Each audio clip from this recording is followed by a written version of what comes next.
Andrew, last week the Prime Minister announced a stimulus package he thought might steady the economy. $18 billion. The best minds thought $18 billion would do it last week. Now, oh my God, mate, that looks about as helpful as trying to empty Sydney Harbour with a teaspoon. What happened to that money? Well, the funny thing about it is, Andrew, some of it's not out the door yet. I mean, 4 or 5 billion, I think 4.8 billion of it is to go to New Start recipients and pensioners on March 31. So we haven't even seen it yet. We got the second wave, and yeah, it'll be upwards of 60 billion, and who knows, maybe you're right, maybe it'll be 100 billion, but that's what's required. I mean, here in Sydney, there are tens of thousands of people losing their jobs this week. It's as simple as that, you know, whether it be the airlines, the hospitality sector, or other related industries trying to get ahead of a deep recession. They're laying people off, and you know, you only have to talk to a few people and they say, oh, I know this business owner who just laid 20 people off. These are real conversations I've had today. Or I just know this person who's lost their job or worried about losing their job. So the government's going to act, and you know, they need to act as quickly as possible, and they are, and hopefully by Monday morning we'll have some really positive announcements about getting some money to small and medium-sized businesses, and that's what needs to happen to, as the Prime Minister called it today, he said it was a term of the Reserve Bank Governor, build the bridge that we can cross and get to the other side. And the other side is 6 months away. I mean, Treasurer Josh Frydenberg was just on radio saying the borders will be shut probably for at least 6 months. I mean, this is just... Oh, you can't be serious. Unbelievable. So, I mean, wow. I started at Sky News 3 months ago, and I remember someone in the Morrison government saying to me they were hoping for a relatively quiet year. Well, that hasn't quite eventuated.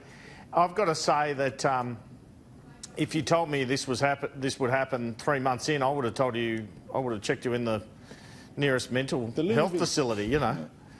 Probably plenty of people would have checked me in before then. But anyway, look, 60 billion you reckon, upwards of 18 billion last week, plus, what was it, 4 or 5 billion on health. It's going to add up to 100 at least, I should imagine, eventually.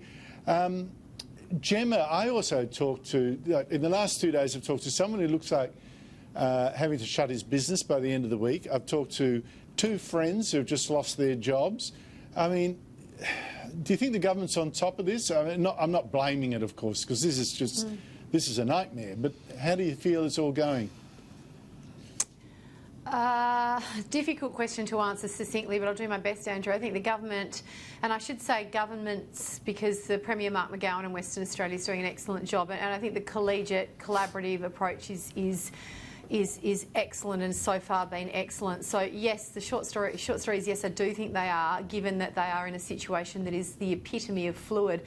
Can I just take a different perspective to your point earlier, both of you, both Andrews, about people talking about those real conversations? They are absolutely happening. As you both know, I'm a business owner day to day. We are thankfully all right, but taking what I'd call protective measures. But there's things that everybody can do. There's things that we can still be doing, in as much as supporting local business. My friend and I went to a local cafe last night. There were less than 100 people there. We had an early meal. Didn't really need to, but could, and that's the point. And en masse, if we do these things, then it does go some way to alleviating some of the shock. I am so staggered at some of the panicked reactions that I've seen from normally reasonable, rational people in my own social circle, and it's sort of a weird sort of propensity to believe the worst rather than to look rationally at what's being said. And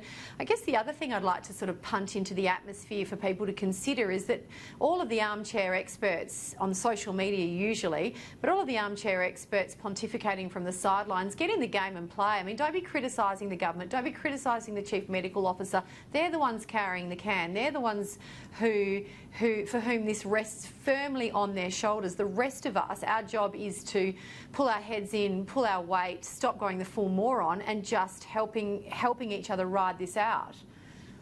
Look, I think you make a really good point. I mean, obviously, there's got to be some room for saying, should it be this, should it be that? But on the, I'm not but I think it's always got to be. No. It's always got to be with a firm realisation that the people getting most of the information, probably the best quality information, the people making these decisions. And we've got to be a little bit humble when saying, "Oh, you're wrong about this, you're wrong about that." But anyway, totally. I'm not saying don't question. No, I know what you were saying, but others might think that I'm flouting what they thought you might have said. But anyway, Andrew... Not at all.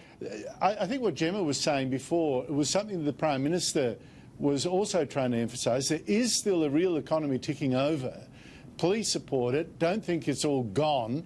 There are people still in business. There are still restaurants open. You know, keep going. Yeah, and that's fair enough. But the bottom line is that... There's 30 cases, I think, in Perth, and there's 300 in Sydney. So let's bear that in mind. Completely, Andrew, completely. But it's a geography as well. City's 15 times the size. Well, I mean, but the problem is a lot of venues here simply are bigger than 100 people venues. Yeah. We've got the footy starting tonight. There's not a soul in there except the players. Yeah. I'm going to go home and watch it and feel very weird about it.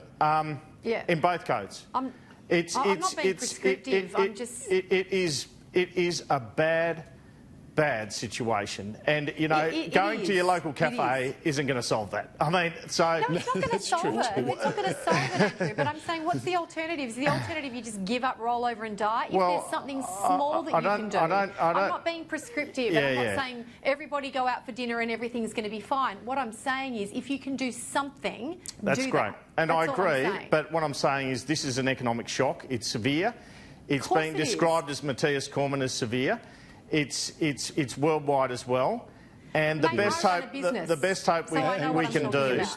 That's fine that your business is fine. I have friends who have businesses who are going under. So, look, I just think that we need a really big package on the weekend from government.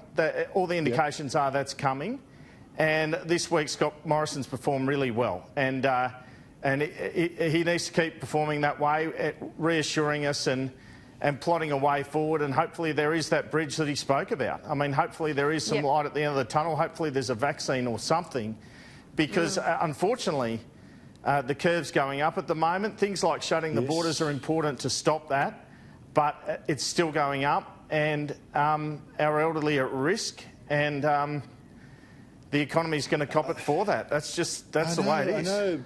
Yeah, and having just said, it's easy to be wise in hindsight. And I'm not saying this in criticism, Gemma. It is just in hindsight. Although I did say, flights from Italy should have been stopped after people flying from Italy infected some 50 different countries before we imposed health checks on visitors, which I thought was a bit slow. But you think in retrospect, had we only closed the borders a month ago, where would we be?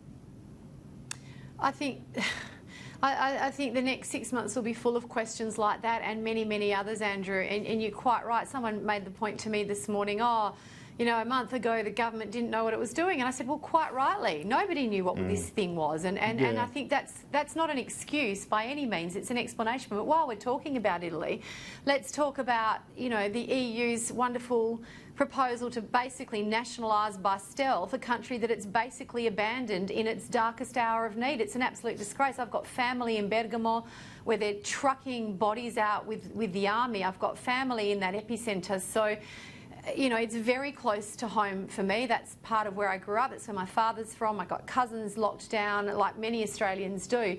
So I wouldn't be surprised more broadly, Andrew, if on the other side of this you see Italy hightailing it out of the EU, giving them the finger on the way out.